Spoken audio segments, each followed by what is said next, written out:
اس گستاخی کا، اس سازش کے بیانیے کا آغاز کس نے کیا میں بتاتا ہوں۔ لاہور میں ایک پریس کانفرنس ہوئی، وہ پریس کانفرنس کسی کمرے میں نہیں ہوئی، چھپ کر نہیں ہوئی، پریس کلب میں ہوئی۔ ایک آدمی نے نہیں کی، کئی لوگوں نے مل کر کی۔ کئی لوگوں نے نہیں کہا یہ ہمارا بیانی ہے، اس نے کہا ہم سب کا یہ بیانی ہے۔ اور اس پریس کانفرنس کرنے والے کے الفاظ تھے کہ یہ اکیلا ہماری بات نہیں ہے، یہ مکتب اہل تشیع کا یہی نظریہ ہے۔ اور اس کے بعد آج تک اس پریس کانفرنس کو اس طریقے سے رد نہیں کیا گیا جس طرح سے وہ کی گئی تھی۔ اس میں تھا کیا؟ حضور علیہ السلام کی ازواج کی توہین تھی، جناب رسول اللہ کی بنات کا انکار تھا، جناب خلفائے راشدین کا انکار تھا، امیر معاویہ کی توہین تھی، تمام انبیاء کی توہین کر کے جناب ائمہ کو ان کے برابر ان کی طرح مان کر اماموں کی انبیاء کی توہین کی گئی تھی۔ آغاز کس نے کیا؟ ابتدا کس نے کی؟ جس نے آغاز کیا، جس نے ابتدا کی، وہ اس بیانیے، اس سازش کا حصہ بنا ہے۔ وزیر اعظم صاحب آپ کہتے ہو راہ نے تیاری کی، آپ کہتے ہو مصعب نے ایجنڈا تیار کیا، آپ کہتے ہو بیرونی سازشیں ہیں، استعمال کون ہوئی ہیں؟ جو لوگ استعمال ہوئے انہیں آج تک تم گرفت میں نہیں لائے۔ وجہ کیا ہے؟ میں نے جب ڈاکٹر عادل خان کی شہادت پر قاتلوں کی گرفتاری کا مطالبہ کیا تو مجھے کہا گیا مولوی صاحب قاتل معلوم نہیں ہے، قاتل معلوم نہیں ہے۔ میں نے کہا اگر قاتل معلوم نہیں ہے، گستاخ تو معلوم ہے نا، گولی مارنے والا معلوم نہیں ہے، گالی دینے والا تو معلوم ہے نا، گولی مار کر انتشار پھیلانے والا اگر معلوم نہیں ہے تو جناب گالی دے کر انتشار پھیلانے والا تو معلوم ہے نا۔ ارباب اقتدار آغاز یہاں سے نہیں ہوا، ابتدا یہاں سے نہیں ہوئی۔ یہاں امن کا درس دیا گیا، یہاں امن کا سبق پڑھایا گیا، یہاں کسی کو گالی نہیں دی گئی بلکہ روکا گیا۔ ایک گالی آئی، پھر اسلام آباد میں جناب ابو بکر صدیق کی تکفیر کی گئی۔ میں تفصیل میں نہیں جاتا، جس کی تکفیر کی گئی وہ کون ہے، وہ کیسا ہے، وہ کس طرز کا ہے؟ وہ تو افضل البشری بعد الانبیاء ہے۔ اسے تو پیغمبر نے کہا ہے میں نے سب کے احسان کا بدلہ چکا دیا مگر ابو بکر تیرے احسان کا بدلہ نہیں چکا سکا۔ اس نے توہین جناب کراچی میں حضرت امیر معاویہ اور ابو سفیان کی ہے۔ حضرت ابو سفیان کون ہے؟ یہ سسر ہے۔ کس کا سسر ہے؟ رسول اللہ صلی اللہ علیہ وسلم کے سسر ہیں، جن کے بارے میں حضور نے کہا تھا آج مکہ میں لوگوں کو پناہ دیتا ہوں جس نے دروازہ بند کر لیا، جو بیت اللہ میں چلا گیا، جو ابو سفیان کے گھر گیا اس کو پناہ مل گئی ہے، جسے رسول اللہ نے عزت دی۔ تیرے چوک اور چوراہے پر وزیر اعظم صاحب، وزیر اعلیٰ صاحب، ان کی توہین اور گستاخی ہوئی ہے۔ آگے چلیے، امیر معاویہ کی توہین ہوئی ہے، اور 40ویں 40 کے دن 20 صفر کو میرپور خاص کے اندر حضرت عمر رضی اللہ عنہ کو گالی دی گئی ہے۔ جناب ایسی گالی جس کا میں ذکر نہیں کر سکتا۔ کون عمر جسے نبی نے مانگ کر لیا؟ کون عمر جسے پیغمبر نے طلب کیا؟ کون عمر جو نبی کی چاہت تھا؟ کون عمر جو پیغمبر کی آرزو تھا؟ کون عمر جو نبی کی تمنا تھا؟ کون عمر جس نے پیغمبر کا ہاتھ پکڑ کر بیت اللہ میں نبوت کو نماز پڑھائی تھی؟ اسے گالی دی گئی۔ تمہیں گولی والا نظر نہیں آتا، گالی والا تو آتا ہے۔ 2 سازشیں تیار ہوئی تھی، ایک گالی دے کر حالات خراب کرو، دوسرا گولی مار کر حالات خراب کرو۔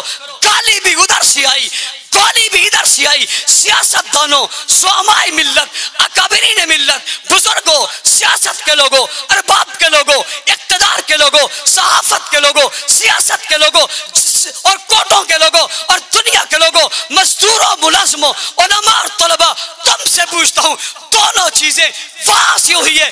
گستاخ کہاں ہے؟ قاتل کہاں ہے؟ ملتے کیوں نہیں؟ گرفت میں کیوں نہیں آتے؟ ہم نے ڈاکٹر عادل جیسا مفکر دیا، مدبر دیا، خطیب دیا، دانشور دیا، شیخ الحدیث دیا، اسکالر دیا، پروفیسر دیا، ہم نے پھر گیند تمہارے کوٹ میں پھینکی۔ پوچھتا ہوں گستاخ کہاں ہے؟ پوچھتا ہوں قاتل کہاں ہے؟ اگلی بات توجہ، اگلی بات، آئی جی سندھ نے اپنی تمام کیبنٹ کے ساتھ چھٹی کی درخواست دے دی. میں نے پوچھا وجہ کیا ہے؟ کہتا ہے میری توہین ہو گئی. میں نے کہا کیا ہوا؟ گالی دی ہے؟ کوئی ڈنڈا مارا ہے؟ کہتے میرے اوپر زبردستی کی ہے.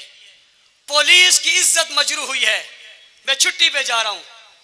آئی جی صاحب، جب کراچی کی سڑکوں پہ امیر معاویہ کی توہین ہوئی تھی، آپ کو چھٹی پہ نہیں اس دن گھر چلا جانا تھا کہ توہین کیوں ہوئی ہے، یا گستاخ گرفتار کرتے یا استعفیٰ دے دیتے. تمہاری اہمیت حضرت معاویہ، عمر، ابو بکر اور جناب دیگر صحابہ سے زیادہ ہو گئی ہے کہ تم اپنی توہین برداشت نہیں کر سکتے، ان کی توہین برداشت کرو گے.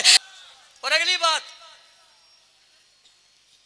کراچی کے مزار قائد پہ داماد نواز شریف اچھل اچھل کر نعرے لگاتا ہے. تم اس پر پرچہ درج کر کے گرفتار کرتے ہو. ریاست کے لوگوں، میرا سوال ہے، قائد اعظم کے مزار کی توہین کرنے والا اگر مجرم ہے اور ہے، حضرت معاویہ کی توہین کرنے والا اس سے کئی بڑا مجرم ہے یا نہیں ہے؟ ہے یا نہیں ہے؟ یہاں پرچہ درج ہو کے دروازہ توڑ کر بی بی کے سامنے بابو کو لے جاتے ہو تو وہ تقی جعفر تمہارا رشتہ دار لگتا ہے؟ تمہارا رشتہ دار لگتا ہے کہ تم اس کی گستاخی پر جناب اسے گرفتار نہیں کرتے؟ سوال پیدا ہوتے اسے گرفتار کیوں نہیں کیا جاتا؟ تم پر یہ سوال رہے گا، اور ہمیں قاتل چاہیے اور گستاخ بھی چاہیے. علماء کمیٹی نے پرسوں بھی ایک اجلاس کیا ہے. علماء کمیٹی ایک اجلاس اور کرنے جا رہی ہے. ہم نے ہڑتال کی کال دی.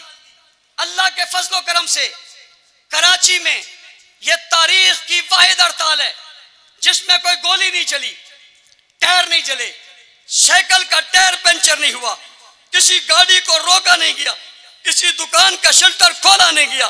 اس کے باوجود کامیاب ہڑتال کر کے ہم نے بتایا ہے اس پرتشدد شہر میں جہاں سوائے تشدد کے جناب ہڑتالیں کامیاب نہیں ہوتی، ہم نے کر کے تمہیں پیغام دیا ہے. ہم یوں بھی کرتے ہیں اور لوگ ہم سے یوں محبت کرتے ہیں. یہ سب لوگ مطالبہ کر رہے ہیں.